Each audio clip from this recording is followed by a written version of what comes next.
Halo semua, jumpa lagi dengan saya Devri Saipullah.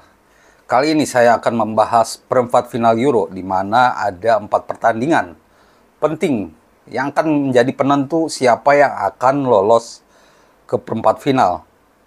Dimulai dari laga Spanyol lawan Jerman, lalu ada Portugal lawan Prancis, dan keesokan harinya, Sabtu, ada Inggris lawan Swiss dan Belanda lawan Turki. 8 negara menjadi yang terbaik di Euro 2024 sejauh ini. Tapi perjuangan mereka belum final karena harus bertempur lagi agar bisa mencapai semifinal dan juga final. Tentunya pembahasan pertama akan tertuju ke Spanyol lawan Jerman. Saya sudah bahas ini di video sebelumnya, tapi saya ulang kembali bahwa duel ini sangat ketat. Duel yang bisa diibaratkan final kepagian, dan harusnya kedua negara ini minimal jumpa di semifinal ya, bukan di perempat final. Terlalu cepat, sehingga duel ini bisa membuat salah satu favorit juara di Euro 2024 kali ini tumbang, mau nggak mau. Dan tentunya secara head to head, kedua negara juga terlihat sekali dari 26 pertandingan, hasilnya sangat ketat. Jerman hanya unggul 1 pertandingan ya, 9 menang, 9 imbang, dan 8 kali kalah. Jadi kalau ada salah satu atau Spanyol yang menang berarti sama ya. 9 menang, 9 imbang, 9 kalah. Ini menarik, jadi duel ke-27 nanti bakal menarik. Duel nanti juga tidak dipengaruhi oleh cedera pemain, dan kedua negara bisa memainkan pemain terbaiknya. Lalu bagaimana kira-kira hasil akhir pertandingan nanti? Menurut saya duel nanti sangat ketat, tapi Spanyol pasti tidak akan mengubah gaya bermain mereka. Spanyol tetap akan setia dengan penguasaan bola, walaupun mereka saat ini lebih satset ya, tidak melulu menguasai bola.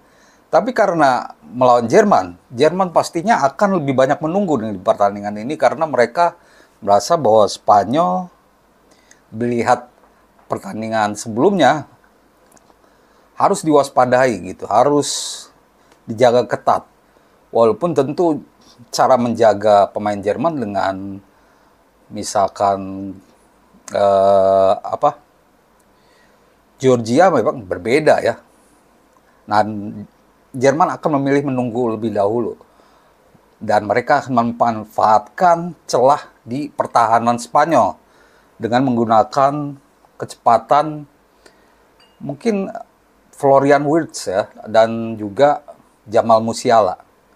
Dan prediksi skor saya, menurut saya Spanyol akan menang 2-1.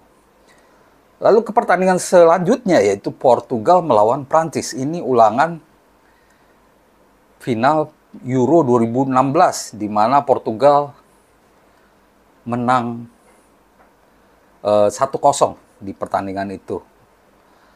Dan sebenarnya kalau dilihat dari rekor pertemuan, Portugal sangat tertinggal karena mereka hanya menang 6 kali, imbang 3 kali, dan kalah sebanyak 19 kali lawan Prancis.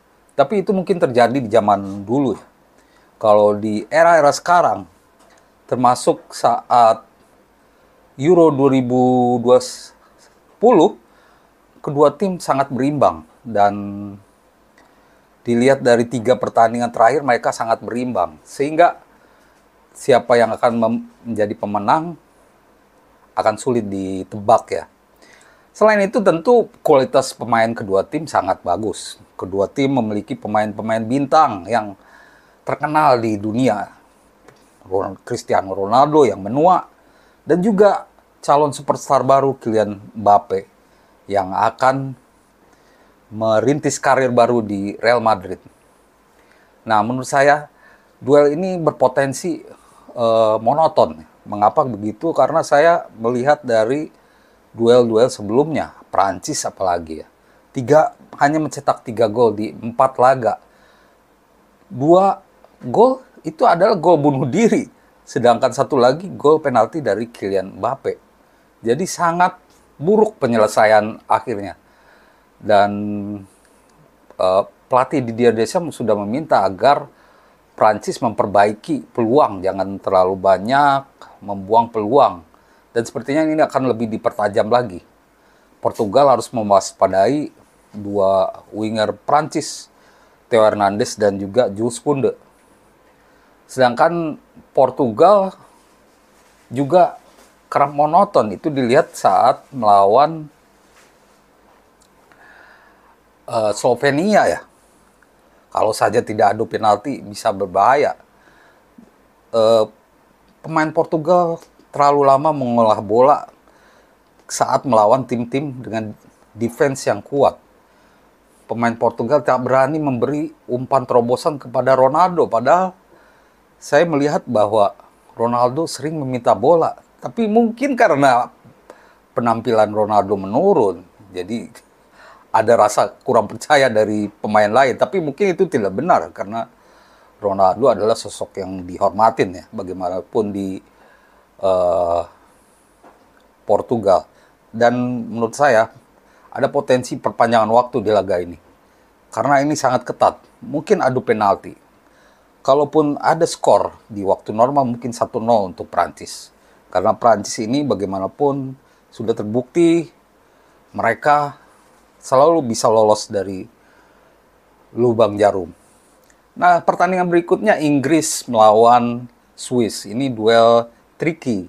Kenapa? Kalau dilihat dari skuad memang Inggris lebih mentereng, tapi jangan remehkan Swiss. Mereka sudah membuat repot Jerman dan Italia. Italia harus tertunduk lesu lawan Inggris. Lawan Swiss ya. Dan menurut saya Inggris juga harus mengembalikan permainan terbaik mereka.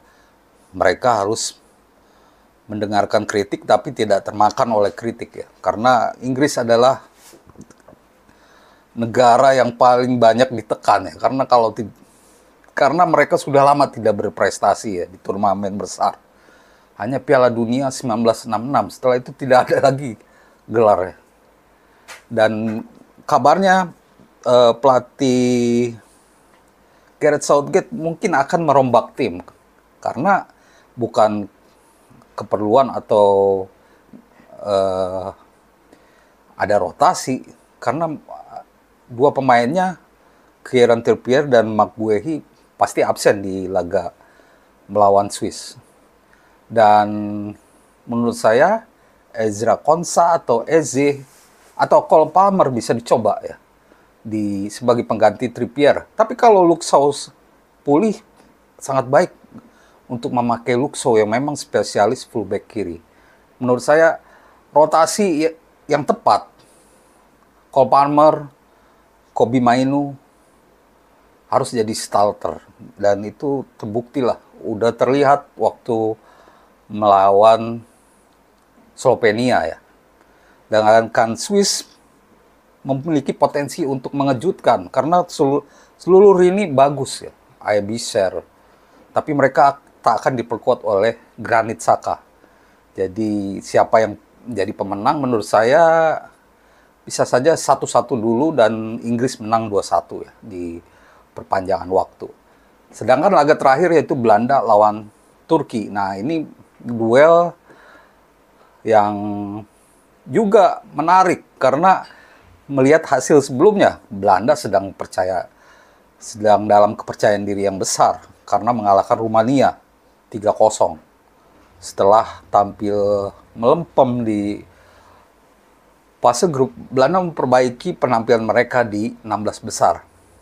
Ronald Koeman tidak banyak merubah skuad ya, tapi dia lebih banyak hanya mencoba Steven Bergwijn saja di posisi winger ya. Nah, antara Bergwijn atau Donyell Malen, menurut saya sebaiknya Donyell Malen yang jadi starter di laga melawan Turki. Sedangkan Turki bisa menimbulkan kejutan atau kesulitan. Austria sudah merasakan itu dan mereka juga akan diperkuat lagi oleh kapten mereka Hakan Çalhanoğlu. tanpa Hakan Çalhanoğlu saja sudah bagus. Dan Turki pastinya akan habis-habisan agar bisa menyamai prestasi mereka di Euro 2008. Dan menurut saya Belanda tetap akan menang ya, dengan skor 1-0 atau 2-0 di pertandingan ini. Dan mereka tentu akan tetap main seperti biasanya, tapi pertahanan mereka harus lebih rapat saja, karena Turki punya dua pemain muda 19 tahun, Yenan Yildiz dan juga Arda Güler ya.